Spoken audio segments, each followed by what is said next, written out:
50 लाख की कीमत का 3 BHK वाला फ्लैट, 10-10 गाड़ियों का काफिला, दर्जन भर गनर, बॉडीगार्ड्स और स्टाफ और इन सब के साथ सबको मैनेज करने वाला एक मैनेजर, 2 मोबाइल, 4 गर्लफ्रेंड, 1 पत्नी और 2 बच्चे।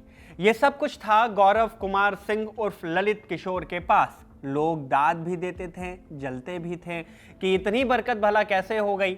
जवाब था, गौरव एक IAS अधिकारी है।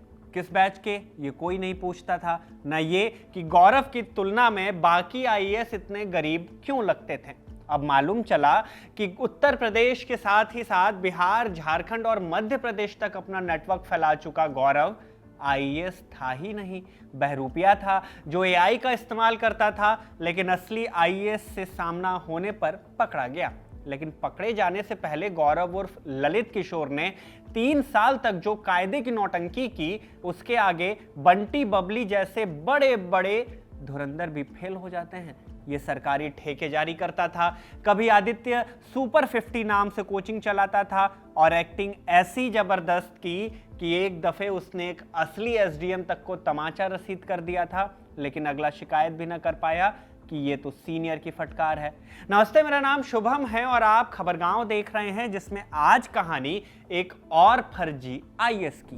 कुछ दिनों पहले की बात है, पूरे प्रोटोकॉल के साथ अपनी लाल बत्ती की गाड़ी में ललित बिहार के भागलपुर में घूम रहा था। इसी दौरान एक SDM का काफिला उसके सामने आ गया। दोनों में बातचीत हुई तो असली SDM को ललित के हाव भाव देखकर शक हुआ। उन्होंने जैसे ही ललित से उसकी रैंक, बैच और पोस्टिंग की डिटेल्स के बारे में पूछा तो गुस्से में तमतमाए फर्जी IAS ललित ने SDM को थप्पड़ रसीद कर दिया। कॉन्फिडेंस इतना था कि असली SDM को लगा कि यह सच में कोई सीनियर अफसर ही है। अब क्योंकि SDM भी इस फर्जी IAS के छलावे में आ गए तो उन्होंने इस घटना की कोई शिकायत ही नहीं दर्ज कराई। इसलिए ना तो उनका नाम पता और ना ही घटना की तारीख, लेकिन मीडिया रिपोर्ट्स में ललित के छलावे की कहानी लिखने वाली हर रिपोर्ट्स में इस घटना का जिक्र जरूर मिलता है। लेकिन जिस एक घटना से इस पूरी ठगी का भांडाफोड़ हुआ, वो घटी बिहार विधानसभा चुनाव के दौरान। हुआ यूं कि बिहार विधानसभा चुनाव के दौरान 7 नवंबर की सुबह GRP द्वारा वैशाली एक्सप्रेस की चेकिंग के दौरान एक व्यापारी को पकड़ा गया। उसके बैग से 99,09,000 रुपए मिले, 500-500 के नोट थे। पूछताछ हुई तो पता चला कि ये पैसे रिश्वत के हैं, जो कि एक IAS अफसर को दिए जा रहे थे। किस IAS को और किस काम के लिए? जब पुलिस ने इन सवालों की तहकीकात शुरू की तो इसके तार जुड़े गोरखपुर के इस फर्जी IAS गौरव कुमार सिंह उर्फ ललित किशोर से। 12 दिसंबर को टाइम्स ऑफ इंडिया में छपी पथिकृत चक्रवर्ती की रिपोर्ट में दावा किया गया कि पुलिस को शक था कि यह पैसा गौरव उर्फ ललित को रिश्वत देने के लिए लाया जा रहा था, ताकि उसके बदले सरकारी नौकरी दिलवाई जा सके। हालांकि बाद में यह सौदा पूरा नहीं हो पाया और पैसा वापस कर दिया गया, लेकिन यही बरामदगी, पैसों की बरामदगी पुलिस के लिए अहम सुराग बन गई और इसी एक घटना ने पुलिस को गहराई से जांच करने पर मजबूर किया और आगे चलकर इस फर्जी IAS के पूरे फर्जीवाड़े और ठगी के नेटवर्क का भांडाफोड़ हुआ। और इसके साथ 10 दिसंबर को पुलिस ने उसे गिरफ्तार भी कर लिया। अब उसके पास से क्या कुछ मिला वो जानने से पहले इस फर्जी IAS के बारे में थोड़ा जान लीजिए। टाइम्स ऑफ इंडिया की रिपोर्ट बताती है कि 27 साल का ललित किशोर मूलतः बिहार के सीतामढ़ी जिले के महसौल गांव का रहने वाला है। 2019 में उसने मैथ से BSc की और सिविल सेवा की तैयारी करने लगा। दैनिक भास्कर ने अपनी रिपोर्ट में लिखा कि ललित के पिता चलितर राम पेंट पॉलिश का काम करते थे। गौरव भी बचपन से ही शार्प माइंडेड था। शुरू में वो पिता के साथ पेंट पॉलिश का काम करता था, मजदूरी करने जाता था, लेकिन 14 साल की उम्र में वो घर छोड़कर निकल गया। गरीबी से इतनी नफरत करता था कि उसने अपने माता पिता से ही रिश्ता तोड़ लिया। यहां तक कि पिता की मौत के बाद भी वो घर नहीं लौटा। दैनिक भास्कर से जुड़े आदित्यानंद आर्य ने अपनी रिपोर्ट में ललित के गांव वालों का बयान भी लिखा। जब ललित के पुश्तैनी मकान के आसपास लोगों से पूछताछ की गई तो पता चला कि जर्जर सी झोपड़ी में रहकर ललित ने अपना बचपन काटा। पढ़ाई में तेज था तो मजदूरी के बजाय बच्चों को ट्यूशन पढ़ाना शुरू किया। गरीब बच्चों को पढ़ाने के नाम पर चंदा भी जुटाया। बच्चों को कॉपी किताब बांटकर गांव में अपनी छवि बनाई, लेकिन जल्द ही अपनी राह अलग कर ली। दैनिक भास्कर की रिपोर्ट बताती है कि ललित ने पहले समाज सेवा की आड़ में अपनी पहचान बनाई। बांका जिले में ललित वेलफेयर सोसाइटी नाम से एक एनजीओ खोलता है। समाज सेवा के नाम पर पहले प्लॉट सेट करता है और फिर कोचिंग, यूट्यूब और प्रशासनिक कॉन्टैक्ट्स का इस्तेमाल कर भरोसे का ऐसा जाल बुनता है जिससे पढ़े लिखे लोग भी उसके झांसे में आ जाते हैं। समाज सेवा के नाम पर ललित ने कई कार्यक्रम आयोजित किए। दावा किया गया कि ऐसे ही एक समाज सेवा के लिए उसे राज्यपाल से प्रशस्ति पत्र भी मिल चुका है।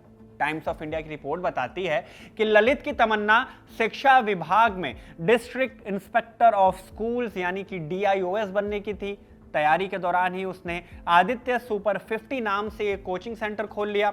कोचिंग तो कॉम्पिटिटिव एग्जाम्स की तैयारी कराने के लिए खोला गया, लेकिन आरोप है कि इसी कोचिंग की आड़ में उसने लोगों से नौकरी दिलाने के नाम पर ठगी भी करनी शुरू की। बाबू टोला, अलीगंज और बांका कटोरिया रोड पर उसने कोचिंग के 3 नए ऑफिसेस खोल लिए। अपनी कोचिंग को हाईफाई दिखाने के लिए वो स्कूलों में जाता था, वहां पर टेस्ट कराता था। जिस भी स्कूल में जाता वहां खुद को शिक्षा विभाग के किसी बड़े अधिकारी का रिश्तेदार बताता, जिससे कोई उस पर शक नहीं करे। अपने कोचिंग के आड़ में बच्चों को नौकरी का झांसा दिलाकर ठगी करने वाले इस ललित ने शुरुआत में भी अपने आप कई एग्जाम्स दिए थे। वो खुद कॉम्पिटिटिव एग्जाम्स निकालना चाहता था, लेकिन उसे सफलता नहीं मिली। जब परीक्षा पास कर सिविल सर्वेंट बनने की उम्मीद खत्म हो गई तो वो करीब 1 साल तक के लिए अंडरग्राउंड हो गया। करीब 1 साल के बाद इस अज्ञातवास को पूरा करने के बाद ललित सामने आया तो अपने साथ एक नई पहचान लेकर आया, जिसे उसने खुद ही बनाया था। उसने दावा किया कि उसने UPSC CSE 2022 की परीक्षा पास कर ली है। इस दावे के साथ ही उसने अपनी नई पहचान बनाई 2022 बैच के IAS गौरव कुमार सिंह के नाम की। दैनिक भास्कर की रिपोर्ट के मुताबिक उसने यह पहचान सीतामढ़ी में तैनात 2017 बैच के IAS के नाम से चुराई। नकली पहचान के साथ ही ललित ने दावा किया कि वो APO की पोस्ट पर नियुक्त है। APO माने असिस्टेंट प्रेजेंटिंग ऑफिसर। ये कोई काडर पोस्ट नहीं होती, बल्कि एक अस्थायी प्रशासनिक जिम्मेदारी होती है जो कि विभागीय जांच के दौरान किसी IAS को दी जाती है। आसान शब्दों में अगर कहें तो जब सरकार किसी अधिकारी या कर्मचारी के खिलाफ कोई कार्रवाई करती है तो सरकार अपनी तरफ से केस रखने के लिए एक IAS अफसर को प्रेजेंटिंग ऑफिसर बनाती है और इस प्रेजेंटिंग ऑफिसर की मदद के लिए एक असिस्टेंट को भी नियुक्त किया जाता है। इसे ही APO यानी कि असिस्टेंट प्रेजेंटिंग ऑफिसर बोलते हैं। अब चूंकि ये कोई काडर पोस्ट नहीं होती तो आप सामान्य तौर पर गूगल करके नहीं पता कर सकते कि फला व्यक्ति इस पद पर है या नहीं। इसने इतनी सफाई से अपनी पहचान बनाई कि कोई आम इंसान आसानी से धोखा खा जाए कि असली नहीं एक फर्जी IAS ऑफिसर है, दोनों में अंतर ना बता पाए। अब इसके लिए इसने बकायदा लेटर पैड्स बनाए और लेटर के इन्वेलप्स तक तैयार किए जिसमें अपना नाम और फर्जी पद वगैरह लिख रखा था। देखते ही देखते 2 से 3 सालों में इसने अपनी एक पैरेलल जिंदगी शुरू कर दी इस फर्जी पहचान के साथ। इस पैरेलल लाइफ में ललित का साथ उसके दोस्तों ने भी दिया। इनमें से एक था अभिषेक कुमार। अभिषेक AI और सॉफ्टवेयर्स की अच्छी खासी जानकारी रखता था। इसी की मदद से ललित ने फेक ID कार्ड्स, डॉक्यूमेंट्स और कई सारे गवर्नमेंट पेपर्स, यहां तक कि DM की कुर्सी पर बैठकर काम करने की कई तस्वीरें बना डाली। AI की मदद से इसने सरकारी टेंडर्स के पेपर बनाए और कई रियल एस्टेट डेवलपर्स, कॉन्ट्रैक्टर्स और बिजनेसमैन को ठग लिया। ललित लोगों को भरोसा दिलाता था कि वो उन्हें सरकारी टेंडर दिला देगा और इसके बदले वो उनसे मोटी रकम ऐंठने लगा। टाइम्स ऑफ इंडिया की रिपोर्ट बताती है कि लोगों को ठगने का उसका नेटवर्क केवल यूपी ही नहीं बल्कि बिहार, झारखंड और मध्य प्रदेश तक फैला था। रिपोर्ट्स के मुताबिक बीते 2-3 सालों में ही ललित ने 40 से भी ज्यादा लोगों को सरकारी ठेका या फिर सरकारी नौकरी दिलाने के नाम पर ठगा है। एक किस्सा बिहार के कारोबारी से जुड़ा है। इसने एक व्यापारी को 450 करोड़ रुपए का ठेका दिलाने का लालच दिया। आरोप है कि इसके लिए ललित ने 5 करोड़ रुपए से ज्यादा की रिश्वत भी ली। कैश के अलावा 2 लग्जरी कार भी सेवा शुल्क के नाम पर ली गई। इन गाड़ियों के साथ वो रौब झाड़ता था और लोगों को यह भरोसा दिलाता था कि वो सच में एक IAS अफसर है। और ऐसा भी नहीं कि इसकी टीम में बस यही 2 दोस्त ही थे। ललित ने अपनी VIP प्रोटोकॉल बनाने के लिए हर महीने 5 लाख रुपए तक खर्चे हैं। हूटर वाली लग्जरी गाड़ियों का काफिला बनाया, आगे पीछे 10 से 15 लोगों को रखा, दर्जन भर बॉडीगार्ड और गनर्स रहे। सरकारी फाइलें हाथ में लेकर चलने वाले कुछ लोग भी थे और कुछ नकली छोटे मोटे अफसर भी थे। दैनिक भास्कर की रिपोर्ट बताती है कि ललित ने गोरखपुर के झुंगिया बाजार में अपना एक दफ्तर भी बना रखा था जहां उसकी पत्नी पूजा कुमारी बैठती थी। वहां भी बॉडीगार्ड्स और स्टाफ रहते थे। दफ्तर का सेटअप ऐसा था कि कोई भी व्यापारी धोखा खा जाए। 30,000 रुपये महीने की सैलरी पर 10-12 गनर्स रखे थे, 60,000 रुपये महीने की सैलरी पर एक मैनेजर था, 30,000 की EMI देकर एक स्कॉर्पियो और एक अर्टिगा कार की सवारी ये करता था। प्रोटोकॉल का शौकीन ललित अय्याशी में भी अव्वल रहा। दैनिक भास्कर की रिपोर्ट बताती है कि पुलिस की जांच में पता चला कि ललित ने सीतामढ़ी की पूजा कुमारी से शादी की, लेकिन इसके एक्स्ट्रा मैरिटल अफेयर्स भी रहे। ललित के मोबाइल से उसकी 4 गर्लफ्रेंड्स की जानकारी मिलती है। चैट पढ़ने पर पता चला कि इनमें से 3 गर्लफ्रेंड्स तो प्रेग्नेंट भी हुई थी। हालांकि पुलिस को ललित के 6 महीने से पहले रिकॉर्ड नहीं मिल पाए, क्योंकि 6 महीने पहले उसने अपना पुराना मोबाइल और सिम कार्ड दोनों ही फेंक कर नया फोन और नया सिम कार्ड ले लिया था। बीते 2-3 सालों में इसने कई लोगों को अपनी ठगी का शिकार बनाया। यूपी के पूर्वांचल में ये खासकर एक्टिव था, लेकिन बिहार विधानसभा चुनाव के दौरान एक ठगी के मामले में इसका भांडा फूट गया। कैसे?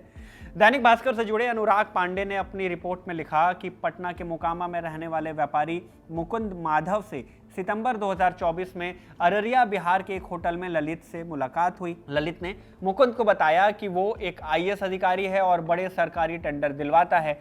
अपनी बातों से मुकुंद को विश्वास में लेकर उसने गोरखपुर बुला लिया। दफ्तर का रौब देखकर मुकुंद माधव पूरी तरह झांसे में आ गए और टेंडर पाने की उम्मीद में पहली ही मुलाकात में उन्होंने 10 लाख रुपए ललित को सौंप दिए। इसके बाद अप्रैल 2025 से कई बैंक खातों में कुल 1 करोड़ 70 लाख रुपए ट्रांसफर कर दिए गए। अलग अलग मौकों पर 25 लाख रुपए नगद और 2 लग्जरी कारें भी ले ली।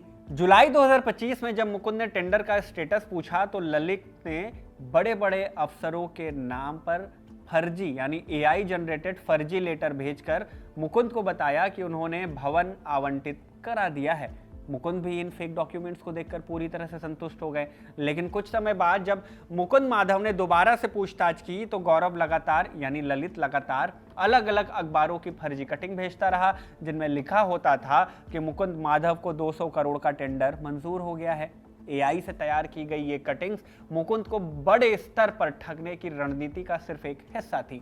आरोप है कि इसके बाद जब टेंडर नहीं मिला तो मुकुंद ने रुपए वापस मांगे। इस पर गौरव यानी ललित और उसके साथियों ने मुकुंद को जान से मारने की धमकी दे दी। घबराकर व्यापारी मुकुंद ने 6 दिसंबर को गुलरिहा थाने में शिकायत दी, जिसके बाद इस पूरे मामले पर पुलिस ने FIR दर्ज की और ललित किशोर उर्फ फर्जी IAS गौरव कुमार सिंह की तलाश तेज कर दी थी। और ये तलाश खत्म हुई 10 दिसंबर को जब ललित को गोरखपुर पुलिस ने गिरफ्तार कर लिया। ललित से हुई पूछताछ के बाद पुलिस ने इसके साथ ही इसके दोस्त अभिषेक कुमार और दूसरे आरोपियों को भी गिरफ्तार कर लिया है। फिलहाल इस मामले में ललित के पूरे नेटवर्क को खंगाला जा रहा है। पुलिस को उम्मीद है कि जांच में नए फैक्ट्स और गिरोह के दूसरे फर्जी अफसर भी पकड़े जा सकते हैं। खैर, पुलिस अपनी जांच में लगी हुई है। मामले में जो भी अपडेट होगी आप तक जरूर पहुंचाई जाएगी। इस वीडियो में बस इतना ही। इस फर्जी IAS पर आप क्या सोचते हैं और कैसे इसने इतने लंबे समय तक अपना पूरा काला कारोबार फैला के रखा था और पकड़ में नहीं आया, इन सब चीज़ों पर आपकी क्या राय है कमेंट बॉक्स में हमें ज़रूर बताइएगा। धन्यवाद।